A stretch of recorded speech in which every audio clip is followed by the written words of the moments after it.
Welcome back ख़वातीन हज़रात। हमारे माशरे में निकाह जैसी सुन्नत को मुश्किल बना दिया जाता है और बारी जेज़ फजूल रसूमात, गैर ज़रूरी अखराजात और माशरती दिखावे ने निकाह को नौजवान नस्ल के लिए एक पहाड़ बना दिया, जबकि इस्लाम का पैगाम बिल्कुल वाज़ेह है कि निकाह को आसान और फहाशी से मुश्किल ना बनाओ।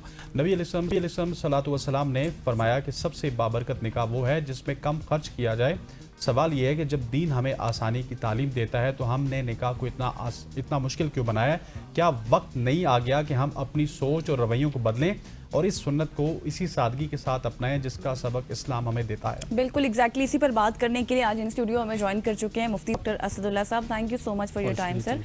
सबसे पहले जिस तरह हम बात कर रहे हैं कितना आसान निकाह है और कितना इसको मुश्किल बना दिया गया है। इस वक्त हमें हर बंदा सुन रहा है, हर क्लास का बंदा सुन रहा है, हर तबके का बंदा सुन रहा है। आम पब्लिक के लिए बताएगा अनएसेंशियल खर्चे हमने कर करके कितना मुश्किल कर दिया इसको। बिस्मिल्लाह अल्हम्दुलिल्लाह वस्सलातु वस्सलामु अला रसूलिल्लाह व अला आलिहि वसहबिहि व अला मा बाद। देखिए आपने बिल्कुल सही फरमाया कि एक सुन्नत है और एक आसान अमल है, और अगर हम इसमें हुज़ूर अकरम सल्लल्लाहु अलैहि वसल्लम के तर्ज अमल को देखें निकाह एक इबादत है भी है। तो हुज़ूर का जो तर्ज अमल था, जो उनका सहाबे किराम के साथ तर्ज अमल था, हुज़ूर ने कितनी शादियाँ की, उसमें जो सबसे बड़ा जो वलीमे पे ख़र्चा किया गया, हज़रत अनस रज़ियल्लाहु अन्हु फरमाते हैं कि सबसे बड़ा ज़्यादा ख़र्चा हुज़ूर ने हज़रत ज़ैनब के वलीमे पे किया और उसमें एक बकरा ज़बह किया, यानी एक सबसे बड़ा वलीमा था। तो आप अंदाज़ा लगाएं कि बाकी वलीमे किसी में खजूर और घी, किसी में पनीर, और एक वलीमा तो ऐसे किया कि सहाबे किराम को कहा कि जो कुछ भी आपके पास है आप ले आइए। जब सहाबा ने खाना खा लिया तो फरमाया कि मेरी शादी का वलीमा था। अच्छा। तो इतना आसान वलीमा था, और आप अंदाज़ा लगाइए कि हज़रत अब्दुर्रहमान इब्न औफ़ रज़ियल्लाहु अन्हु मालदार सहाबे किराम में से थे। वो अगर चाहते तो अपनी शादी के वलीमे पे पूरे मदीने को दावत दे सकते थे।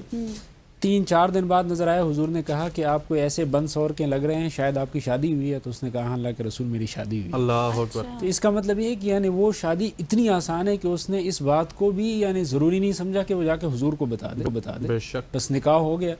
और आजकल हमारे यहाँ जो तर्ज अमल है कि 3-3 महीनों से या इससे भी ज़्यादा से वो चलता रहता है, और हम अपने तर्ज अमल से निकाह को मुश्किल से मुश्किल बना रहे हैं। और अगर मेरी इस्तिताअत है तो अगर मैं इसमें चलूँगा तो आगे बाकी लोग भी तो ऐसे हैं कि जिनकी इस्तिताअत नहीं है। सारी ज़िंदगी का उनका एक ही आरज़ू होती है कि किसी तरीके से उसके बेटे की शादी हो जाए, उसकी बच्ची की शादी हो जाए। बिल्कुल। और जैसे आपने हदीस में फरमाया, हज़रत आयशा रज़ियल्लाहु अन्हा की हदीस है कि सबसे बाबरकत निकाह वो है कि जिसमें कम खर्च किया जाए। तो इसलिए इसको बहुत ज़्यादा आम करना चाहिए और आवाम को भी इस तरफ मुतवज्जे करना चाहिए कि इसमें गैर ज़रूरी रसूमात, गैर ज़रूरी अखराजात से लाजमी तौर पर परहेज़ किया जाए। बिल्कुल ऐसे।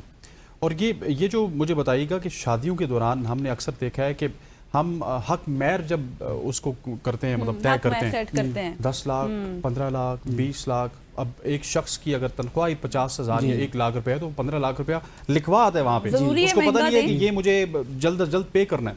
देखिए ये एक इतना बड़ा मसला है। हुज़ूर सल्लल्लाहु अलैहि वसल्लम ने महर में इजाफे से रोका, और एक दफ़ा हज़रत उमर रज़ी अल्लाह अन्हु ने मिंबर पे खड़े होकर कहा कि इससे ज़्यादा कोई महर मुकर्रर नहीं करेगा। तो एक खातून ने ये बात भी सोचनी की कि खातून ने कहा कि नहीं, आपके पास ये हक़ नहीं है, कुरान ने हमें आपको हक़ नहीं दिया। तो हज़रत उमर ने कहा कि कहाँ पे लिखा है?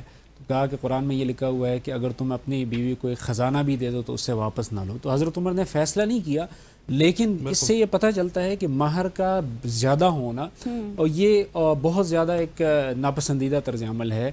अगर आपकी इस्तिताअत है फिर भी महर को कम रखें, और अगर इस्तिताअत नहीं है, जैसे यानी अंदाज़ा लगाइए कि लोग फिर महर के लिए सूदी कर्जे भी लेते हैं। तो ये कितना बड़ा गुनाह है कि आप एक बरकत वाले काम के लिए इस तरह करते हैं और इतने ज़्यादा आप महर लिखवाते हैं कि सारी ज़िंदगी आप उसके बोझ से नहीं निकलते। और एक और अहम चीज़ जो है वो ये है कि शादी को हमने लालच का ज़रिया बना लिया।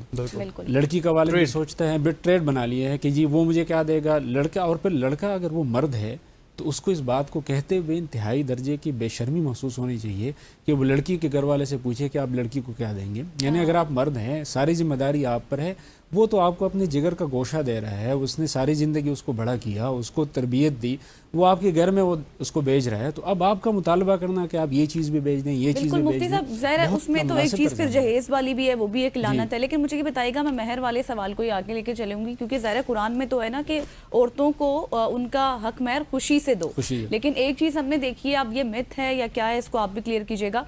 अक्सर क्योंकि वो पैसे दिए जाते हैं ना, ख़वातीन को, औरतों को दिए जाते हैं, तो ये कहते हैं कि उन पैसों को खर्च नहीं करना चाहिए, पेटियों में संभाल कर रख दो या फिर उनको लगाना नहीं चाहिए। इस हवाले से क्या है कमाता है? دیکھیے ویسے سونا اس میں عام طور پہ ہمارے ہاں سونا ہی دیا جاتا ہے، اور اسلام میں زیادہ تر مال کو ذخیرہ کرنے سے روکا گیا ہے کہ ایسا نہ ہو کہ اس کو ذخیرہ کر کے رکھ دیا جائے کہ جس کا سرکل میں نہ رہے. ہر چیز یعنی مال کے بارے میں شریعت کا اصول یہ ہے کہ اس کو سرکل میں رکھیں.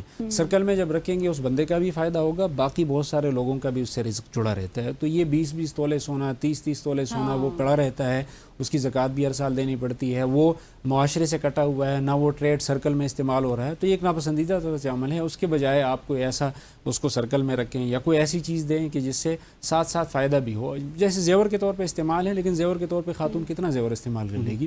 تو اتنا زیادہ سونا پھر اس کو رکھنا، اور پھر جو ہے وہ اگر کیش کی صورت میں ہو تو وہ رکھا جا سکتا ہے. کیش کی صورت میں ہے وہ بھی رکھا جا سکتا ہے، اور وہ بھی کرنا چاہیے. اس کے علاوہ کوئی مکان یا کوئی ایسی چیز دی جائے کہ جو بعد میں اس کے کام یہ بھی ہو سکتا ہے مفتی صاحب کہ لیٹ سپوز کہ اگر ایک عورت نے اپنا حق مہر دیا، مطلب لیٹ سپوز 10 لاکھ روپے لیا، اور اس نے بس اس کو لینے کے بعد اپنے شوہر کو واپس دے دیا، کسی رشتہ دار کو واپس دے دیا، یہ اس کی ثوابدید ہے، وہ دے سکتی ہے؟ یہ اس کی ثوابدید ہے، وہ معاف بھی کر سکتی ہے، کسی کو دے بھی سکتی ہے. اور لیکن اس بارے میں قرآن مجید میں اگر آپ دیکھیں تو قرآن میں کہا گیا ہے کہ جب مہر کی معافی کی بات آئے تو معافی سب سے زیادہ مرد کو کرنی چاہیے، اس لیے کہ وہی شوہر ہے. تو اس کو اس بات کا اس انتظار میں نہیں رہنا چاہیے کہ بیوی کی طرف سے مجھے کچھ ملے، بلکہ وآتوا النساء صدقاتہن نحلا قرآن مجید میں فرمایا گیا ہے کہ جو آپ مہر مقرر کریں وہ دل کی خوشی سے دیا کریں.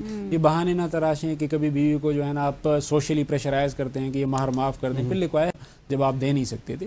لیکن اگر وہ دینا چاہتی ہے، اپنے شوہر کو دینا چاہتی ہے، اور خواتین عام طور پہ دے بھی دیتی ہیں، اگر خدا نخواستہ کوئی ایسی صورتحال پیدا ہو جائے، شوہر کسی مصیبت میں پڑ جائے تو وہ دے بھی دیتی ہیں. تو اس لیے اس کو لالچ کا بھی نہیں اور اس طرح ٹریڈنگ بھی نہیں بنانی چاہیے. خرچ کیے جا سکتے ہیں، بلکہ خرچ کرنا چاہیے اور اتنے مقدار میں رکھنا چاہیے کہ جتنے مقدار میں جینون ضرورت ہو، اور پھر اس کی زکوٰۃ بھی دینی چاہیے. Thank you so much for coming. مفتی اسکالر ڈاکٹر اسد اللہ صاحب ہمارے ساتھ موجود تھے اور بہت سے سوالات کے انہوں نے جواب دیے، بہت سے رہ بھی گئے، لیکن اس ٹاپک کو انشاءاللہ ہم مزید بھی آگے لے کر چلتے رہیں گے.